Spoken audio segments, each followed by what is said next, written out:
Hey everybody, it's Gauntlet and welcome to the Lorwyn Eclipsed Early Access Event. Thanks as always, Slithers the Coast, for inviting me to this promotional early access event. And without further ado, we're just going to hop right into things. Lorwyn is a classic plane in Magic that needs no introduction, but I'll do it anyway for those unfamiliar. We've got the very classic creature types, the elves, goblins, merfolk, fairies, giants, all of that good stuff, as well as some hybrid mana stuff going on from the Shadowmoor and Eventide sets. So there's a lot of cool stuff going on in the format, and I'm very excited to get into it. Without further ado, let's see what we get to play with today. We got some sweet rares here. Two green-black elf rares out of these packs is really nice. We'll probably try to play that as our deck. Two, a black and a green for a 4/4. Whenever High Perfect, Morkent, or another elf enters, each opponent blights one. That means they have to put a -1/-1 counter on one of their creatures, and then you can tap three of your untapped elves to proliferate, to add another -1/-1 counter to every creature that has one on their board. So two copies of that is really, really consistent. We also have two other green rares.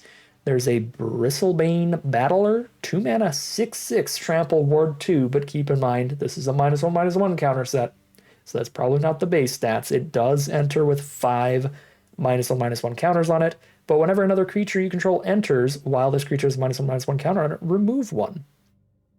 Okay, so essentially a 2 mana 1/1 that gets bigger every time you play a creature. Caps out as a 6/6, but that's still really, really big. That's going in the green-black deck for sure. We've also got Tam, Mindful First Year, 2 mana for a 2/2. Each other creature you control has hexproof from each of its colors, and you can tap it and have one of your creatures become all colors until end of turn. Very fun for the Vivid mechanic, which has to do with all of the hybrid mana cards in the set. Vivid is a mechanic that does stuff based on the number of creatures, or sorry, the number of colors among your permanents. So something could say like Vivid draw a card. So that would be like draw a card for each color among permanents you control. So then if you tap this, you have all 5 colors. You draw 5 cards with that kind of Vivid card. So that's pretty sweet. And then we've got a hybrid black-red card we could play in green-black. 2 and a black for a 3/4. Oof. Whenever this creature attacks, blight 1. Whenever a creature controller with 1 or more counters on it dies, exile that many cards from the top of your library. And until the end of your next end step, you can play those cards. Really cool. Okay. Yeah, that is 5 different rares lining up in Golgari, so we're likely to go in that color pair. We've also got a colorless one, the Chronicle of Victory.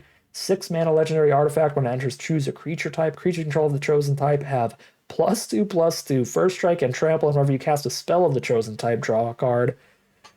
I am seeing green-black elves. That's almost all of our rares aligning into that. Probably going to do that and not look back. We'll skip these rares for now, unless it looks like green and black are not supported, because I would love to hop into the gameplay and get to see what's going on in the set. So if we find a simple, powerful looking deck, we'll probably just jam it here for essentially the pre-release of Lorwyn Eclipsed.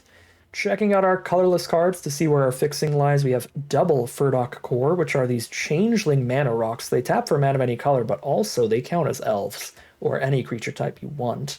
There's also a changeling Wayfinder, another piece of fixing that counts as whatever creature type you need. Then we have, outside of the fixing, we have Dawnblessed Pennant. We could name Elf on this card so that every time an elf enters, we gain one, and we can spend 2, sack it, return an elf from grave to hand. That's probably worth it when we have 2 bomb rare elves, like the High Perfect. Okay, so let's run some fixing and the elf penance. Although I suppose if we end up in just green-black, just Golgari, we won't really need the Furdock Cores and the Wayfinder. But these changelings help us up our elf count as well. And this is a really powerful ability for every time an elf enters. So we want practically infinite elves if we can get them. I'll even run this 5 mana shapeshifter for now. Centers you may pay 2 if you don't blight 2. So put 2 -1/-1 counters on your board. Put it in for now. That's a castable hybrid card. We can cast it for 2 and a black. This 2 and a black, 2/3 lifelink elf, sure. And then a merfolk. All right, what do we got? In black, destroy a creature with mana value 2 or less, or blight 1. and gain 2 life. So this only kills the small stuff, but it does it for 1 mana at instant speed. That seems fine. Nameless Inversion seems great. Target creature gets +3/-3, loses all creature types till end of turn, plus it has Changeling. Unfortunately, the High Perfect only cares about when elves enter, so Changeling instants and sorceries don't trigger the High Perfect, but the Furdock cores do. These artifact changelings. I'll still play Nameless Inversion. It's great removal, as is Blightrot. Target creature gains Death Touch, lifelink on turn. When it dies, create a 2/2 elf. I'll take anything that makes an elf. Anti-Sentence is fine. Filler. Barbed Bloodletter. 2 mana flash equipments. It auto-attaches and gives something +1/+2 and Wither, which means that that creature will deal damage in the form of -1/-1 counters. Very cool. Sure, we'll try that for now. 2 mana 1/3 Goblin. Whenever you attack, an attacking Goblin gets ++. So okay, that's our first card we've seen that's probably just not going to be good in here. And then Heirloom Auntie. 3 mana 4/4, but it enters with 2 -1/-1, so it's kind of like a 2/2. Whenever another creature you control dies, surveil 1, then remove a counter from this. This is a good card to keep putting more blight onto. And then as your other creatures are dying, you're removing all that blight, all those -1/-1 counters. That's interesting. Dawnhand Eulogist. 4 mana 3/3 menace. When it enters, mill 3 cards. Then if there's an elf in your grave, each opponent loses 2 and you gain 2. So 4 mana 3/3 menace, each opponent loses 2, gain 2. Sounds great to me. Gut Splitter Gang. 4 mana 6/6. You have to pay life or blight to keep it around. Depends what you have to work with blight. Like if you have the Heirloom Auntie removing counters from itself, that could be good, but I think I'm unsure about that for now, but I'll definitely play the Blighted Blackthorn. 5 mana 3/7. When it enters or attacks, blight 2. If you do draw a card and lose a life, so you can get a lot of cards off of this just off of itself, but especially if you have other places to put those counters, that can be really good card draw. All right, check out the green now. 100%. Bristlebane Battler, and that's actually an excellent place to put some blight counters if we need to. We also have Great Forest Druid, great place to put blight counters, a 5 toughness card that has 0 power anyway, so sorry, a 4 toughness card that has 0 power anyway. And then doesn't really matter if we put the counters on it, it'll still be a 0/1 mana dork, that's still good. Lys Alana Dignitary. Double green if you have an elf in your grave. Yep. You have to behold an elf, so reveal an elf from your hand or on board to play this for only 2. But that should be easy for our deck to do. Here's some more elves. 2 mana 3/1s that surveil when they enter or die. Yep. Midnight Tilling seems a little bit filler, only returning a permanent that you milled off of that 4. If it could pick up any permanent from your grave, be happy to run it, but it can only pick up one that it itself milled, so that's certainly weaker. I'll put it in for now. We'll probably just put all the green cards in for now and then cut down from there. Here's good mana ramp, sure. 2 mana 2/2 with a fine ability, sure. Not the right creature type, but whatever. Same with this 3/3 Kithkin. This elf, though, that is correct. There's a flash indestructible trample trick. Seems okay. And then more ramp. We don't really need ramp too much in this deck. Our curve stops at 6, and we only have 1 6-drop. Pitiless Fists. Sorcery speed, 4 mana fight spell removal. So if your opponent has an instant speed removal spell to kill whatever you're targeting with this before it resolves, you are getting 2 for 1 hard. But if they're tapped out and you cast that, it's pretty decent. Draw spell here. Big old pummeler. Wow. 5 mana, 4/4. Vigilance Reach, Ward 2, gain 4. Sure. That's just stats. And then Prisma Basher. When this enters up to X, creatures get +X/+X, where X is the number of colors among permanents you control. Seems whatever. I mean, it's a 6 mana 6/6 on curve at worst. But we're certainly not trying to be a vivid deck or anything. Okay, let's cut 15 cards. Hybrid Mana gives you so many cards in your sealed pool, so you get a lot more flexibility in terms of like choosing what you want to cut. So let's start with creatures. We have 22 creatures. We'll cut down to 15 to 17 of those. So 22 creatures. We'll cut at least 5 here. Might have enough elves and a low enough curve. I don't really care about this forest druid. I think I like the forest druid more than the surly farrier, at least.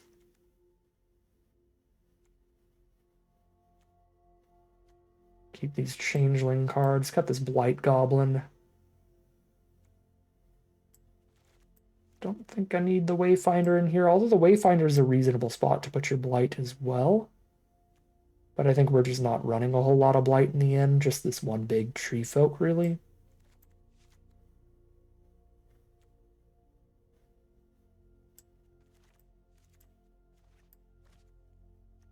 Cut all these and still feel pretty happy. 7 elves and 3 or 4 shapeshifters. I think I'll still run the changeling wayfinder. Cut the rest. 10 more cuts to go. I don't think I need these mana rocks, but again, they're elves, so it's not crazy to run them with double high perfects. Let's see. Let me just set everything aside and then put the best cards back in. Sounds like a simpler way to do this. We need to cut 10 cards still. And we have 1, 2, 3, 4, 5, 6, 7, 8, 9, 10, 11, 12, 13, 14, 15, 16. So we can put 6 spells back in this deck. So best of the best, Chronicle of Victory on elves. It's just too fun to pass up. And then we have excellent removal spells like Nameless Inversion and Blight Rot. I would like to return/protect our double great rare here. Dawn Blessed Pennant can do that. And 2 more additions to the deck. We're lower on interaction here, so we'll probably just put in some of those mid removal spells like the Pitiless Fists. Maybe one of the Requiting Hex. Or the Requiting Hex? I'm not sure. Seems fine. Crazy to cut a land here. We have a Great Forest Druid and a Dignitary and a Wayfinder. Probably not. I could run the 2 and cut a land here. That's probably better to just cut like a Basher. Sure. Cut the Basher, and we've got a really nice little green-black elves deck to start us off in the Lorwyn Eclipsed Prerelease. Alright, here we are on the play for game number 1. Great Forest Druid Shadow Urchin seems like a really good combo. Just throw all the blight counters onto the Druid. I mean, it's also really good with the Wayfinder. We put 2 counters onto it, and then when we finally sack it, we get to cast something. Just looks like a very nice hand all around, playing against a blue deck. Here's the Druid. Let's lead with the Shadow Urchin. Uh-oh. When this attacks, you may put a creature with mana value X or less from your hand onto the battlefield. Tap that attack and exit the number of attacking creatures you control. Okay, so that's a big problem. Excellent draws excellent. I'm just going to blight that for 1.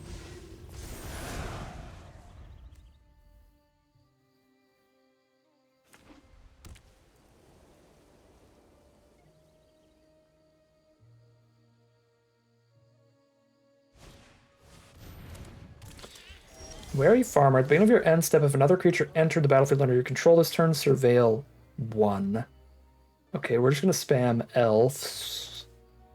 So play Informant, surveil 1.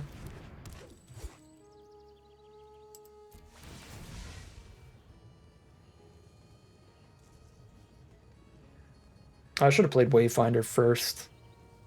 Technically my surveil is doing nothing here.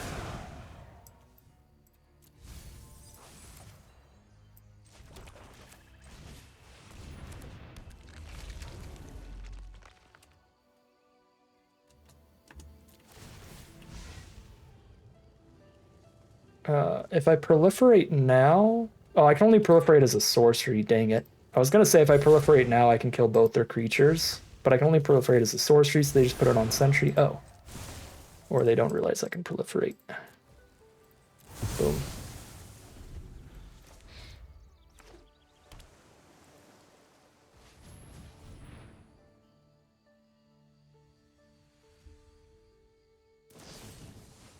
Okay. Or they wanted me to tap it to do the proliferate. There's the pennant, though. That's gonna be so rude.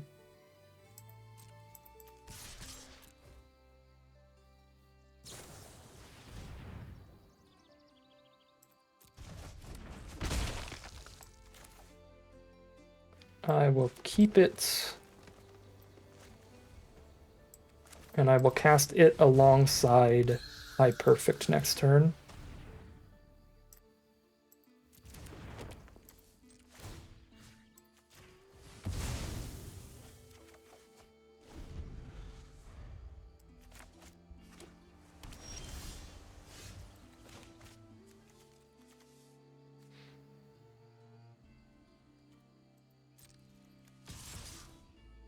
You just holding up a counter spell here?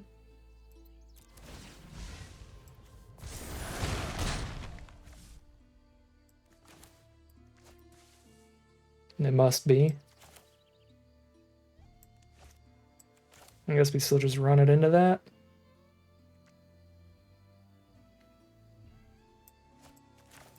I could just play Informant and pass.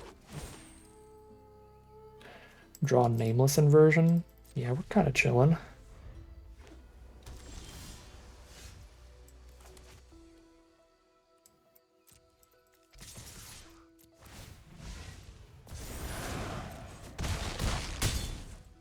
Now that I have an inversion as well to hold up, we'll just run it out.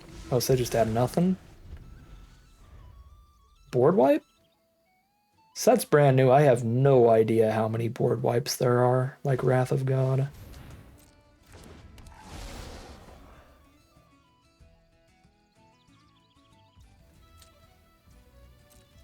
Flying Shadow Urchin, woo!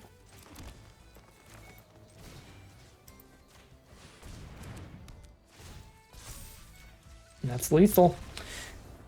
All right. Weird game. They just did not have pretty much anything after we picked back up the High Perfect. So we didn't even need to play around any counter spells or anything. We get a pretty easy 1-0 there off of our great rare. Here we are for game 2 with a mono-colored opener. I'm still going to keep it with the Bristlebane Battler to lead things off. We're also surveilling, which can help us try to find the black sources, the swamps. Playing against Green White, which is the Kithkin color pair, but they start with the Lissalana Informant. Surveil to the top. We will start actually with Dignitary. I think we're supposed to just start with Mana Rocks, even if the Battler's got a good ability. Behold the Informant that's coming down soon.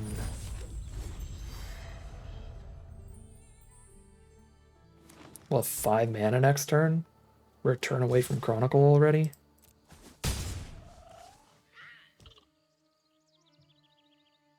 Don't you dare. Don't you dare blow up my Dignitary. Yeah, let me keep my Soul Ring creature. Now there's a Pitiless Fists. That's interesting to me. Oh, it doesn't Soul Ring till there's an elf engraved, so I need Informant to mill an elf here, ideally. Or I need to chump with Informant. Well, considering I have a great 6-drop, I think I am going to run out the Informant then, instead of getting more Battler triggers. Just trying to put elves in grave. Not an elf. It's the mana for Pitiless Fists, but I still don't have the black source. Guess I'll still keep it.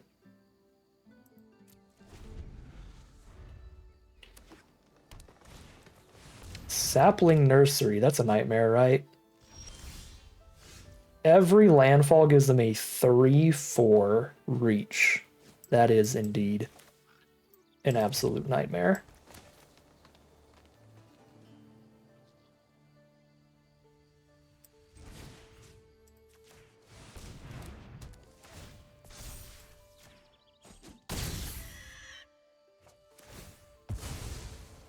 Put them to 13 at least. But here come the trees.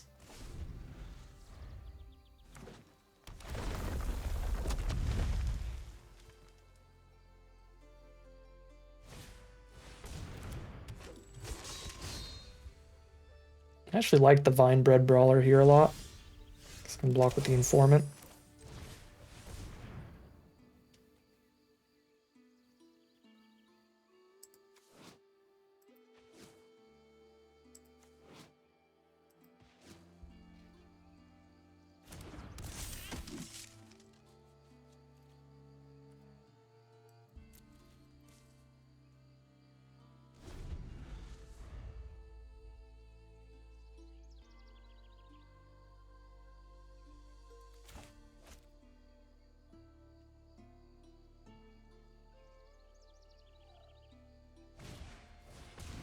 I'm just gonna blow up the Informant, that works too. Now I have the mana. Off of Dignitary. Oh my god. Never mind. Now we are dead.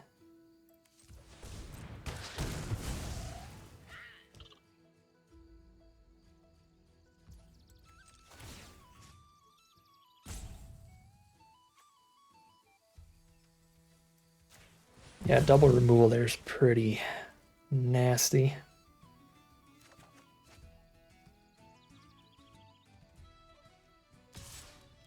I have to just trump with the 1/1.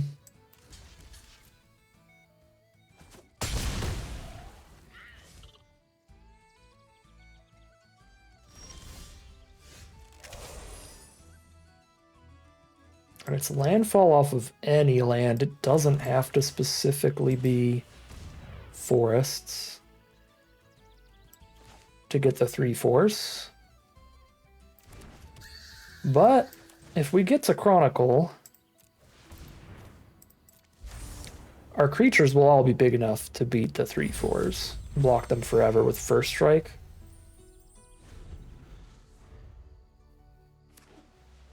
So if they're out of removal here and I get to trade the Urchin into the Brawler instead of the Elf into the Brawler, I could slowly but surely work on stabilizing. My life's low enough, it's going to be hard to do so, but I can do my best.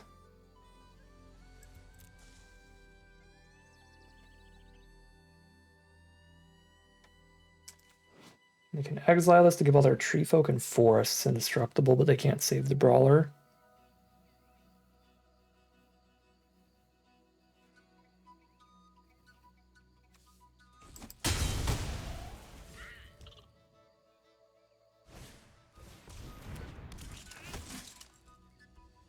+1/+1 trample each turn, okay. It's the Hex.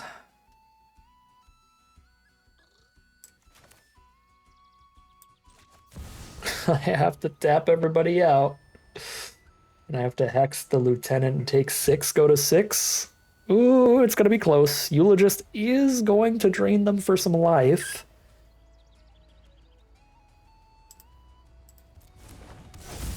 I can't Hex a tree folk. Well, I guess I could. Well, I don't know if I can afford to do that, because if I try it, then they give the indestructible and they attack for 8 minimum. I can't tell if it's better to try that, so that nursery might be gone in the long run, and then just take the 8. But I'm going to gain 2. I think if I blight and gain the 2, it's worth it.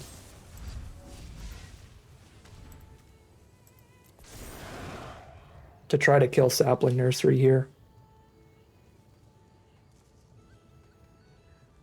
If I don't kill Sapling Nursery, then I only take 5. Or 6 if they draw Kithkin.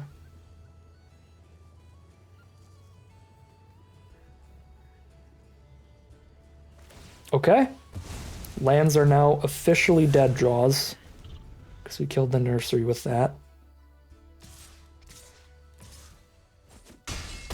But we go to 6. They might have hit a land the way they played. We'll see. Here's Eulogist, draw a card, drain them some life. Unfortunately, it just drew us another land.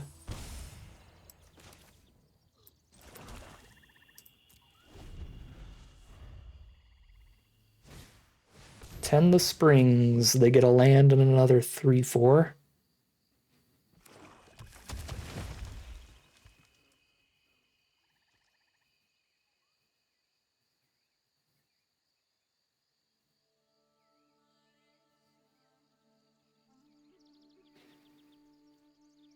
Really looking for our shapeshifters and our elves here.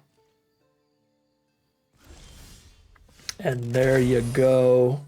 Talk about a perfect draw. We can even flash in the archer to draw another card and get another elf on board. Chronicle of Victory, going to lead us to victory very quickly here. Unfortunately, we only proliferate as a sorcery. That means we're not really going to get any value off of the tap 3 creatures part, because we cannot afford to tap down that many blockers at sorcery speed.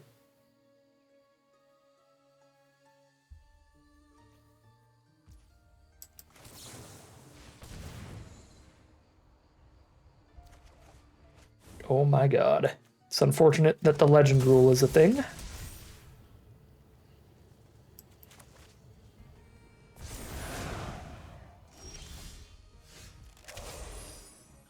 Gorgon Wizard. Well, giving the hexproof here is pretty massive. They have to kill Tam before anything else if they draw green removal.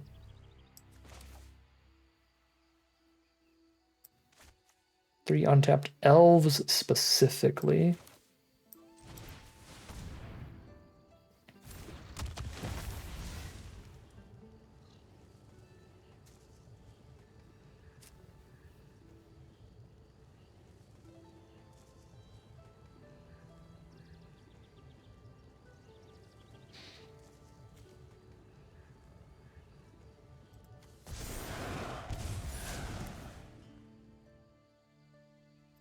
They have a black source now. They could have a discard spell, but I doubt they're splashing in a discard spell.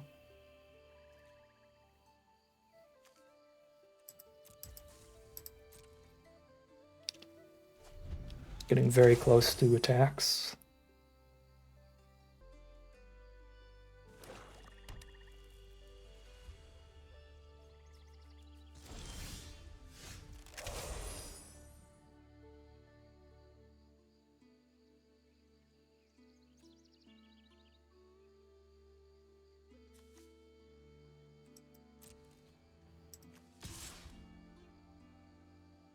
You chump attack with that.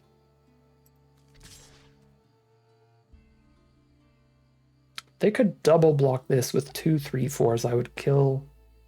They'd have to triple block, but I'd only kill one of their creatures if they did. Yeah, we actually don't break through 3/4s very well. That toughness is rough.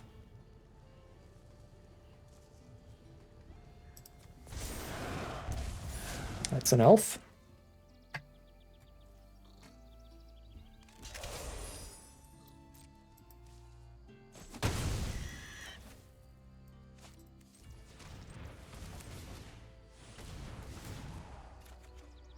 Draw Blight Rots. That really helps open up the attacks.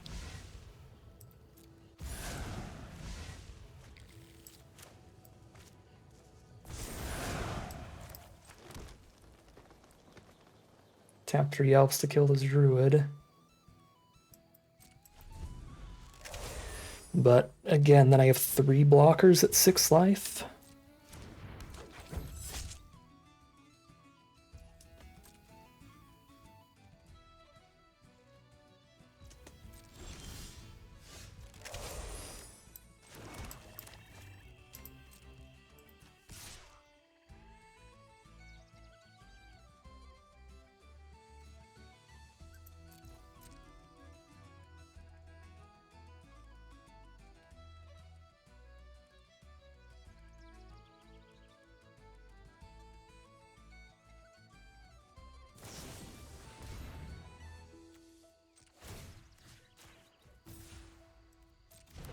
Make it all colors to give it hexproof from white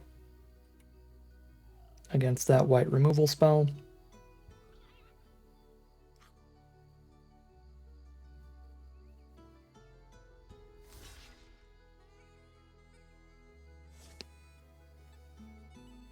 And It's got trample, so their trumps are not great.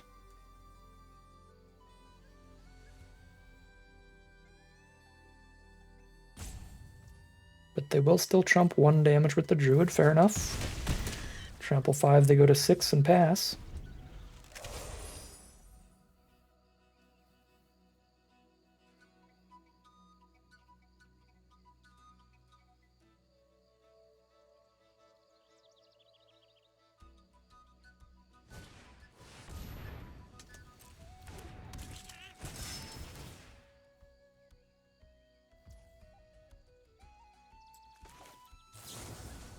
I've got first strike here. I do not need to Blight Rot.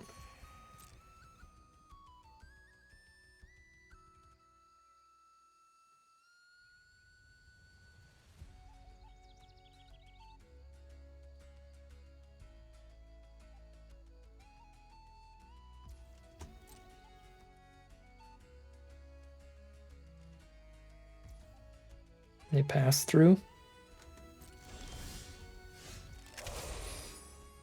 Elf for a Blight trigger and a draw. Drawing Quitting Hex. That plus Blight Rot here is going to be great.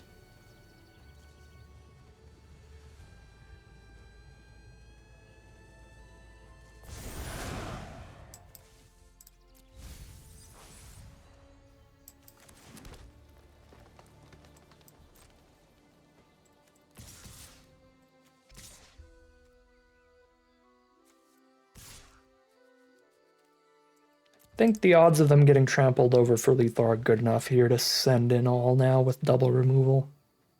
Not literally all, but all these.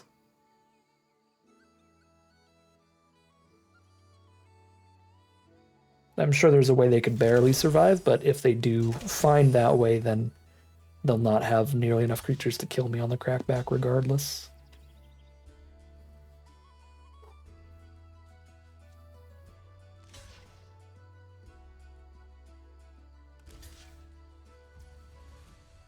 On board, we're dealing 6 right now. GG from opponent. Have to Blight Rot to make this lethal. I can Blight Rot here and it's lethal with the trample. That's 7 damage.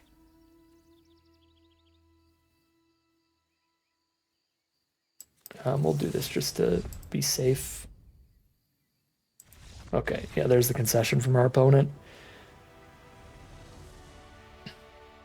Didn't want to miscount it, so I'm like, I might as well get the extra 4 damage in there. All right, that I believe is 2-0. Just a couple games hitting our great rares. That one took a little bit longer to find the high perfects, but we had the card draw engine in the opener there, which was pretty sweet. Good stabilization there as well. We actually under a lot of pressure early. All those tree folk.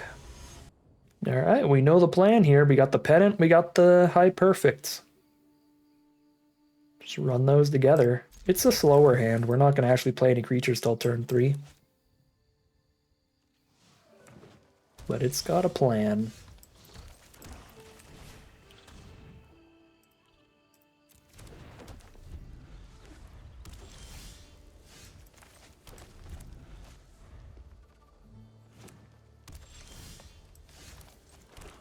And Amy, the Amazonian, is on green-white, probably Kithkin. But she hasn't played anything up until potentially turn 4 here.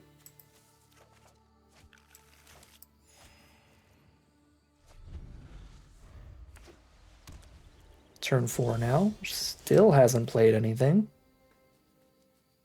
Crazy.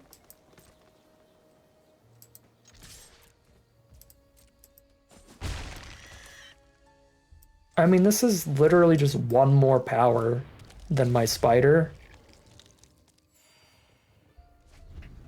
So I'm gonna run out the spider first against a hand that might just be like all removal or something. Okay, we just blight away the token. I think Amy just had a really bad opener, I guess. A super late game hand.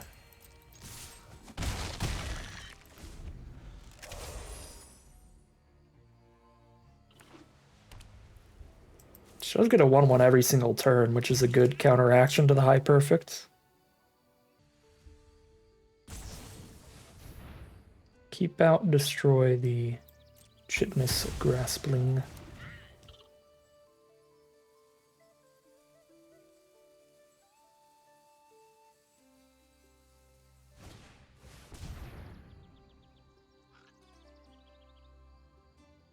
Get a 1/1 and have the 2/2 fight the thing. Can save my creature and kill that, I guess.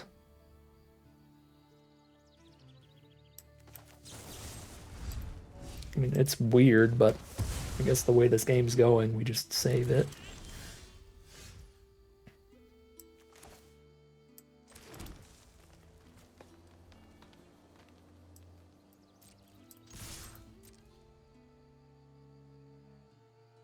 I could pick up and cast the spider here to kill this 1/1.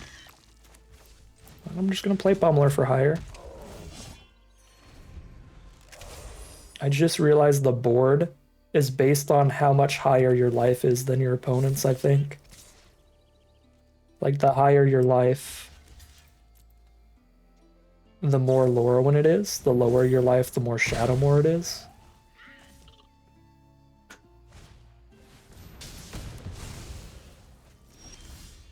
Okay, and this is why we did not pop the pennant yet. We pop it now.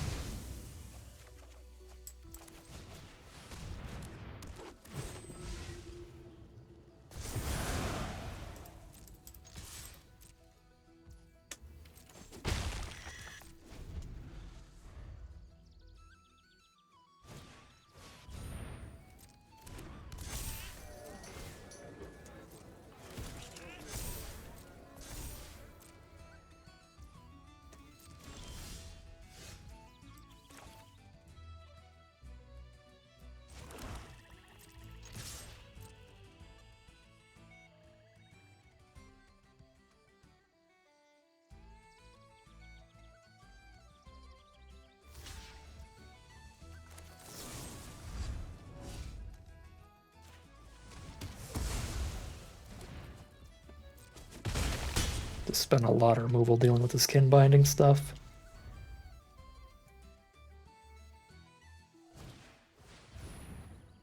Oh. Another creature, first strike, flying lifelink. Lose all abilities, just put that on the aspirants. Yeah.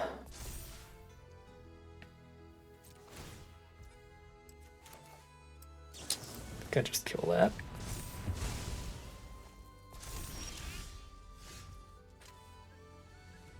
You're not an elf.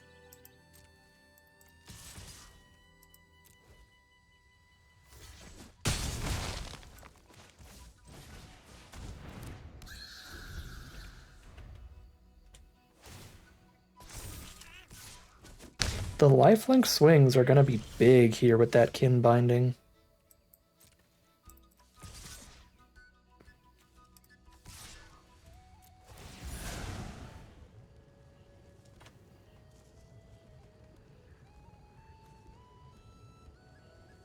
She has to chump one of the 3s. I guess I just start working on Wayfinder. For the Urchin card draw. No, the High Perfect is gone.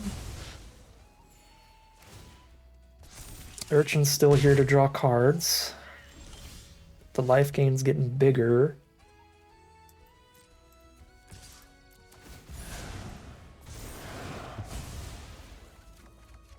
Swamp Bristlebane Battler. The Battler would be a good place to put the counters if I didn't want my creatures to die.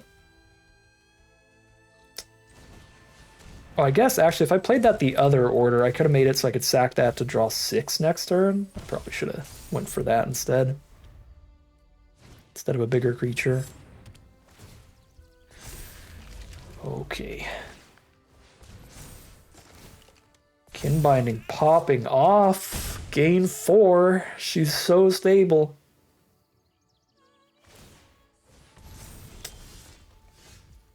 Dignitary. Man.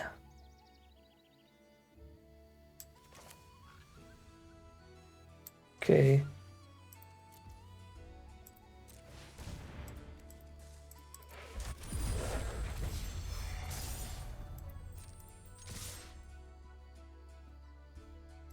Has to block at least one of these.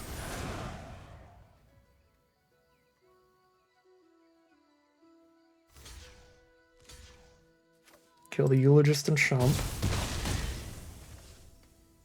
Yeah, she had to block 2 there too.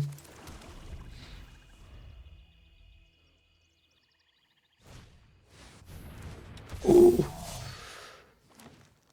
That's a real big blocker. Kind of shuts us off. And then she's just going to keep getting tokens and gaining life every turn. This kin binding. It's absolutely popped off. The reach creature doesn't matter.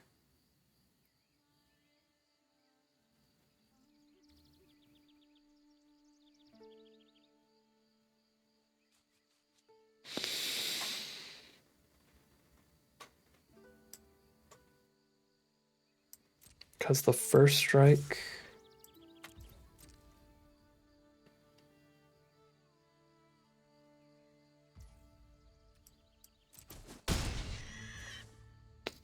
She takes the damage because she doesn't want us drawing cards.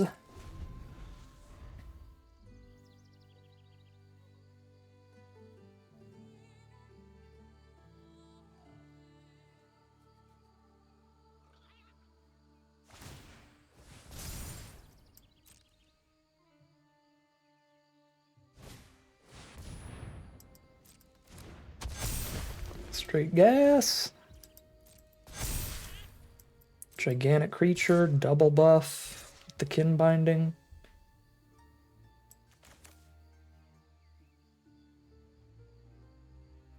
I could triple block this hover hurler, but that is not worth it.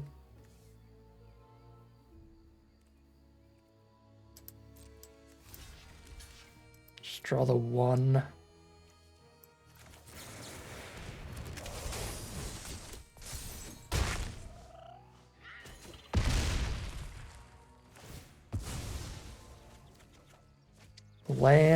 Land. Oh my god.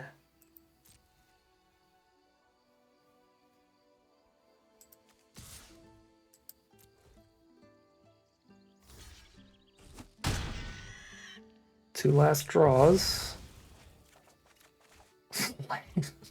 So many lands. I think we're dead. I think kin binding does it. High Perfect is way too late for the second copy.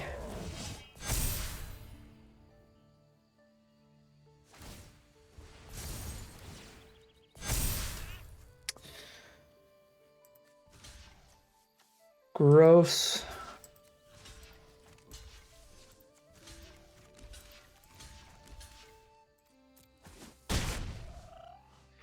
All right. Well, now we know for our tier lists, we have been outclassed kin binding. The superior card. That was crushing. Very well played from Amy here to delay the game like that, to last long enough for that to keep grinding out that value, but just every single turn, no matter what, more creatures, more power, more creatures, more power. Gross, gross stuff. I guess the real MVP goes to Abigail there. Because without the lifelink, Amy still would have died a long time ago. So maybe I played it a little too aggressively, going for the hex to kill 2 of their 1/1s with my 1/2. If we played a little more passively and just held on to that forever, we would have had the removal for the flying lifelinker. And then she couldn't have gained a life to get back in that game. But again, obviously we didn't know she was going to draw that, and it happened several turns later. All right, 2-1 it is, heading into game 4. All right, here we are for game 4. Excellent opening hand here. We got that Bristlebane Battler with some mana from the Great Forest Druid, and 2 pieces of cheap interaction, Requiting Hex and Nameless Inversion. probably going to lead with the Battler here because this hand doesn't actually need all that much mana. So we'll make sure to remove as many counters from that as we can. Playing against green-white again. Here's the Battler. I can play Druid and hold up Hex.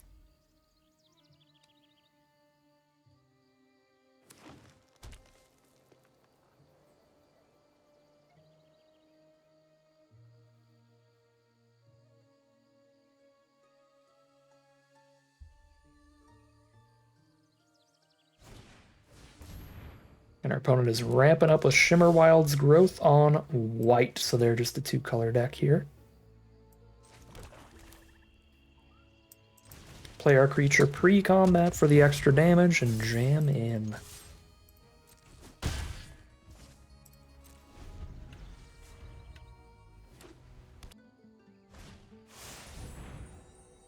Luminolisk, 2/4 Death Touch. Game 2. None of our removal is good against that because it's got its toughness. Its toughness is too high. And its mana value is too high. And obviously fighting is bad against a Death Toucher. So yeah, Luminolisk kind of just completely stabilizes our opponent. We're not drawing any creatures to buff the Battler to get it big enough to attack into that. Prismatic Undercurrents. Get a couple lands based on the number of colors they have, which is 2. The 2-color Vivid deck is here, but that could be because they have a lot of hybrid mana permanents. That would make their Vivid higher. They just haven't drawn them.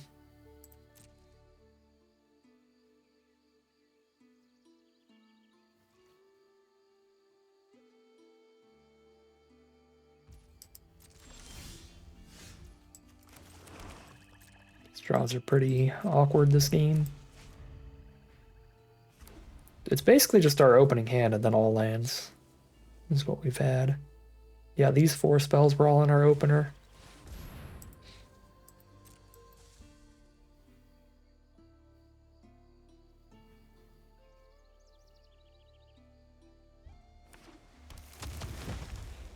Get a land and a 3/4 Tree Folk.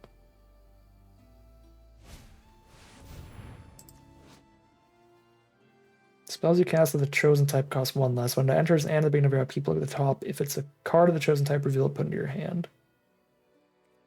So every single turn, they're potentially drawing a creature.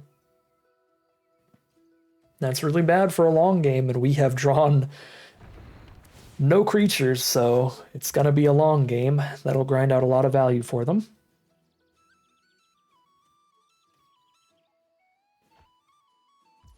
It immediately draws a creature as well. Good RNG on the enter. I think I need to kill the 3/4. Well, I mean, I can fists the 3/4 and then actually have a big enough creature to attack into the Luminolisk.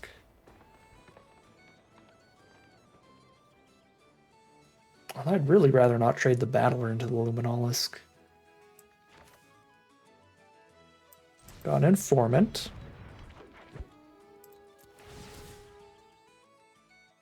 Dawnhand Eulogist. Make that a 5/5 menace. Killing a 3/4.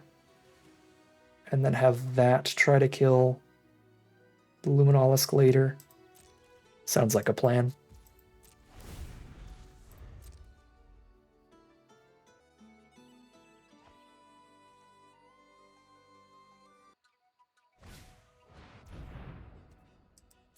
There's the gigantic creature that sends things into the sky. Couple turns. Gets bigger by removing the counters.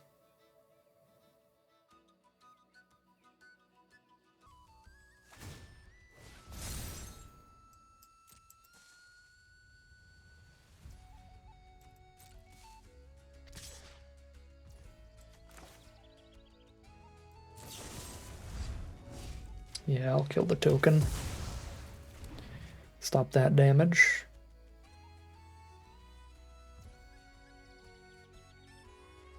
They have a mono green combat trick, that'd be pretty rough for me here. I could maybe go Eulogist and then fists the battler into the hurler.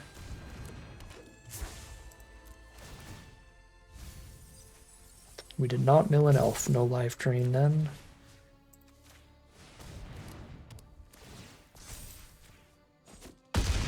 Okay, we got there. Got the hurler off the board.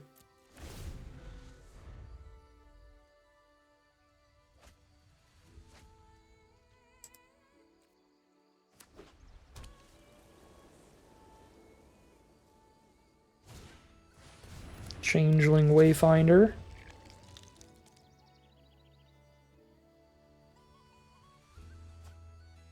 Finds the plains.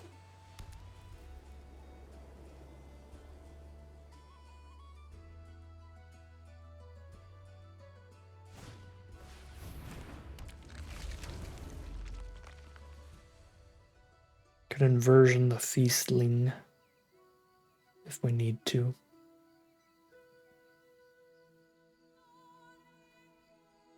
I guess I can inversion the Luminolisk to have one of our smaller creatures trade up into it. Spend a couple cards to get rid of it and have the battler start actually battling.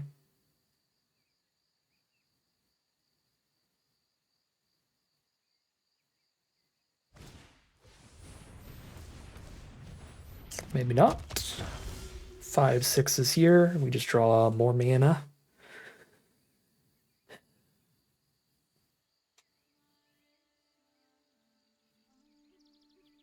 I don't actually mind sending Informant in here. We get a Surveil when it dies, and I could 2-for-1 spending Inversion and Informant to kill the Celebrant or the Luminolisk if they want to try to do that instead. I imagine it's just going to trade into Wayfinder, but we get our Surveil here.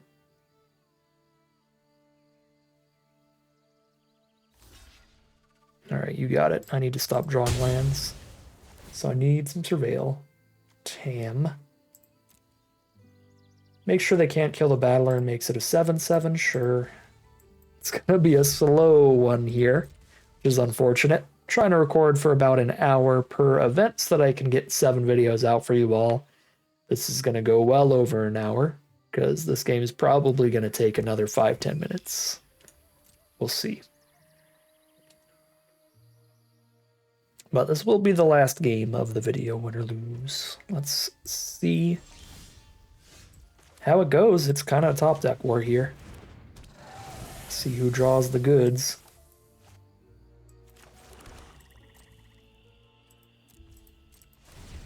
But Tam is really good. Once Tam loses Summoning Sickness, we're basically shutting off all their removal as outs. All we need to do is to deal with the Luminolisk and then just start jamming Battler in, I think.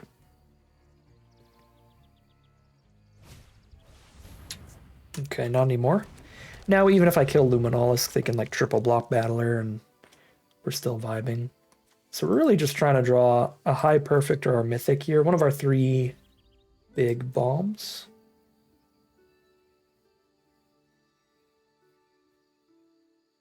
Yeah, the Artifact would work, the High Perfects would work. They would all break the parity of this board state and put things heavily in our favor. Pummeler's not bad, but it's not what I wanted.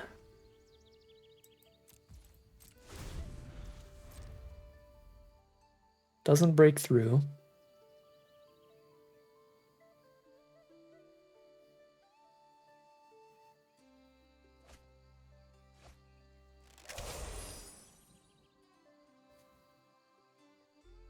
They've only got 15 cards left. If they have like a Mega Bomb, they will find it faster than we will on average with that Gathering Stone.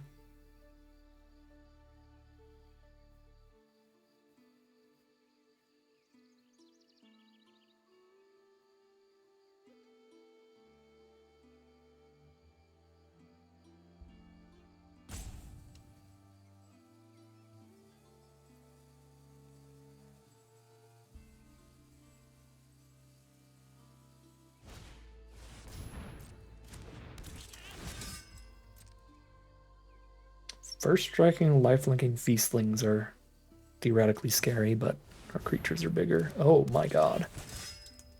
Okay, double Fell Knight's a thing. Yeah, making them 4-power first strikers could be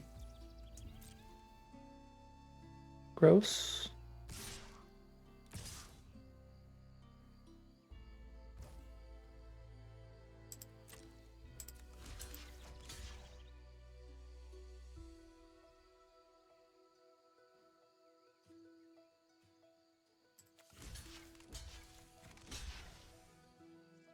I'm at 24. I could just take this, or I can nameless inversion. I'll just take it.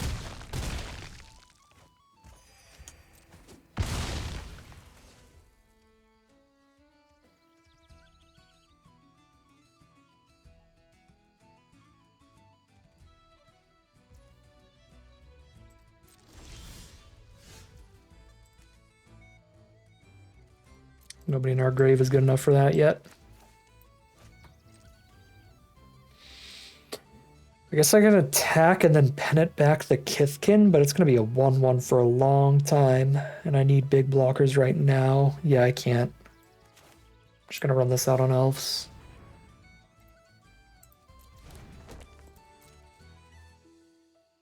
Oh, I can... Hold up.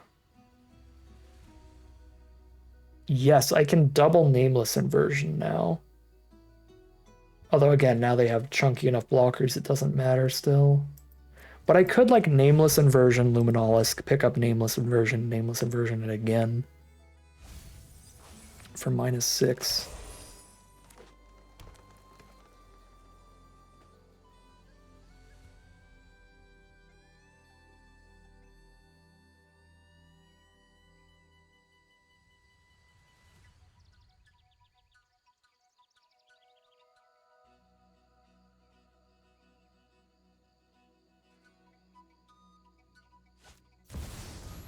Wistfulness.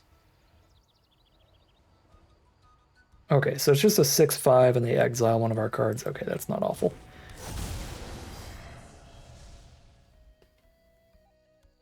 They just forced me to crack the pennant here. I don't think Informant's all that good right now, so I might nameless inversion, crack this on nameless inversion. Oh, they could exile our aura. Okay. Well, I can't do anything about that.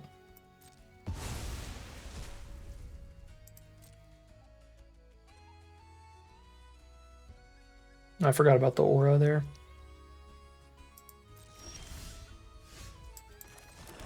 Eventually, we'll find a perfect, or our +2/+2 first strike thing. +2/+2 first strike trample. Oh, and at this rate, now they've drawn one of their rares. They've drawn this wistfulness thing.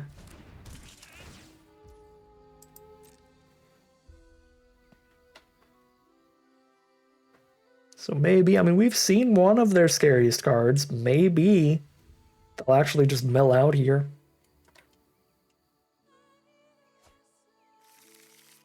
There's another one, Kinscare Sentry, but I can nameless inversion that.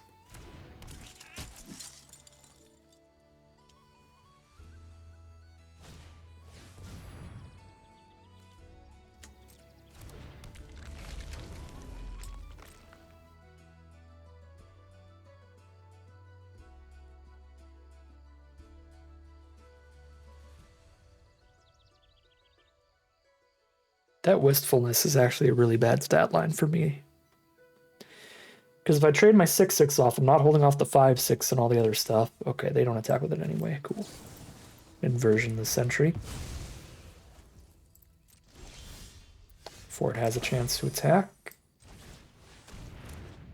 Here's a Wayfinder.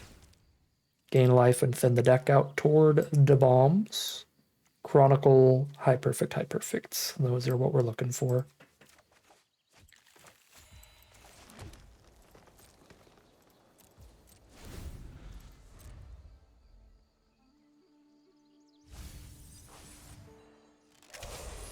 They have 8 cards left.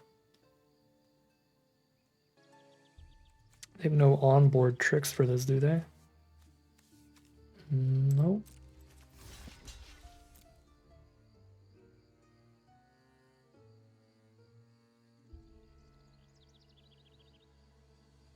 Let them cast whatever they're going to cast. Blossoming Defense. +2 toughness is 8 toughness, -3 is 5 toughness. To make sure the trade still happens at least. Sure.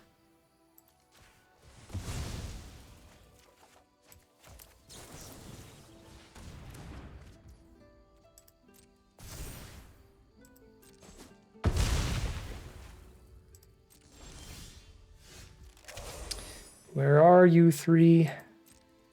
We're getting desperate now. We're going to start taking damage, and I can only do that like 2 turns in a row without dying.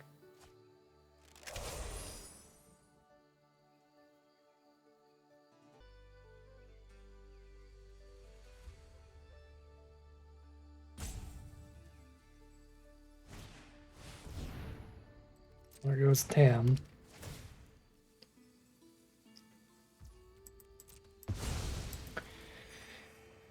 That is awful.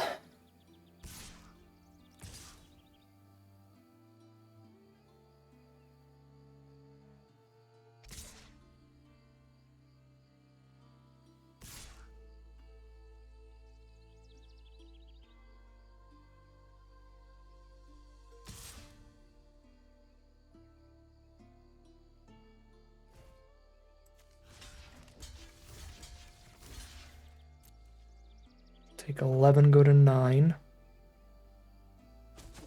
Oh, I should have blocked 3. What am I doing? I could have blocked another 3 with my druid. Here's High Perfect. Feels a little too late.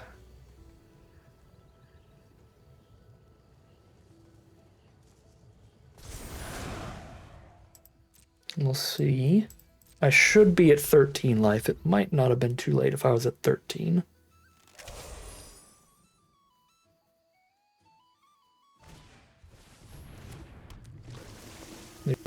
Gainer.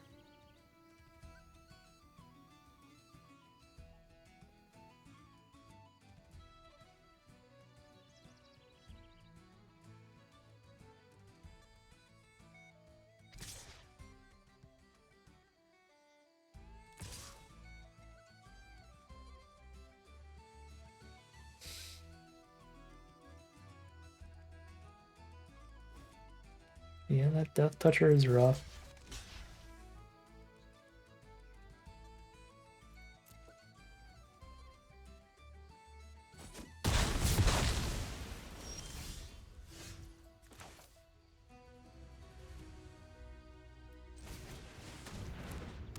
Okay, Blackthorn.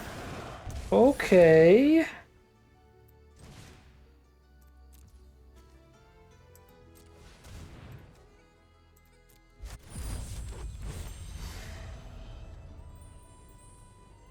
There we go.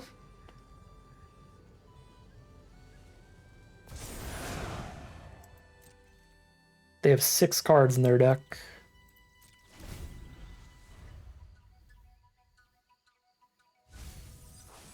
Five cards in their deck. 4 cards in their deck.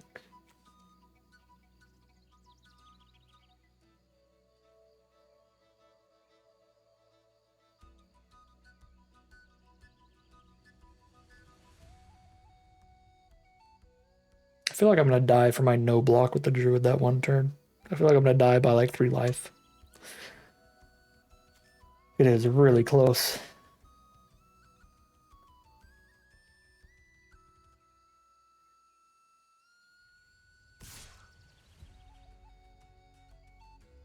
Yep, Death Toucher getting in.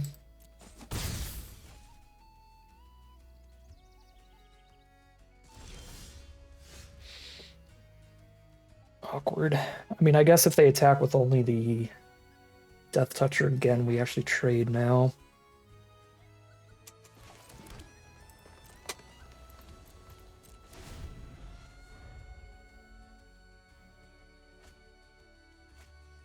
2 cards left in their deck, but they drew an extra card this turn.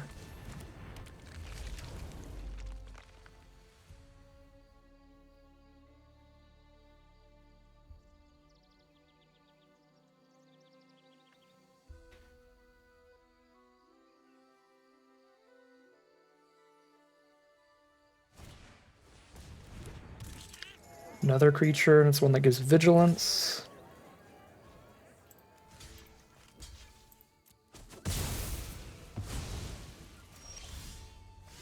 And we just hit a land.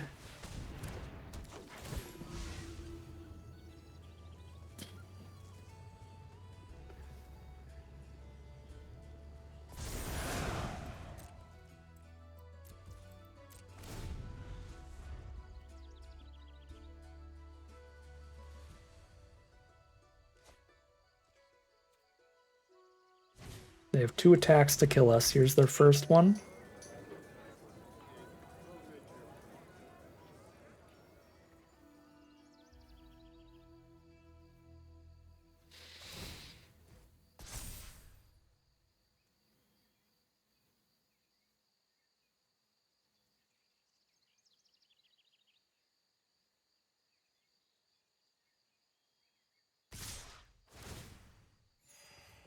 Need to eliminate as many of their attackers as we can.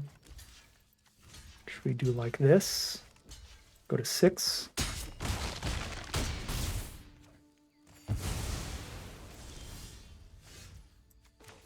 There's the Chronicle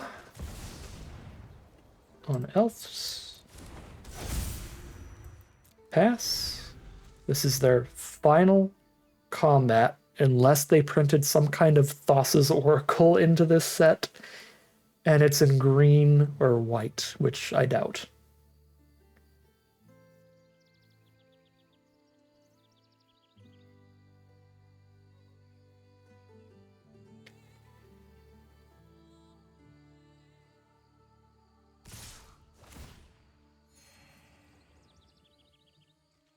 First strike away the biggest stuff.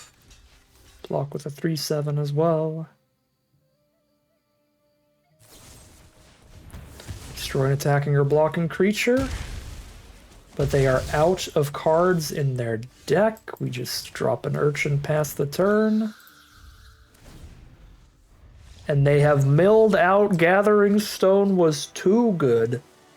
It actually drew too many cards and ended up milling them out in the end in the board stall of all board stalls. Those are the kinds of games you could expect at times during Sealed, so certainly, definitely early in the set as well, like at pre-release, you could expect some board stalls. I don't know if I've ever been to a pre-release where at least 2 of the rounds didn't go to time.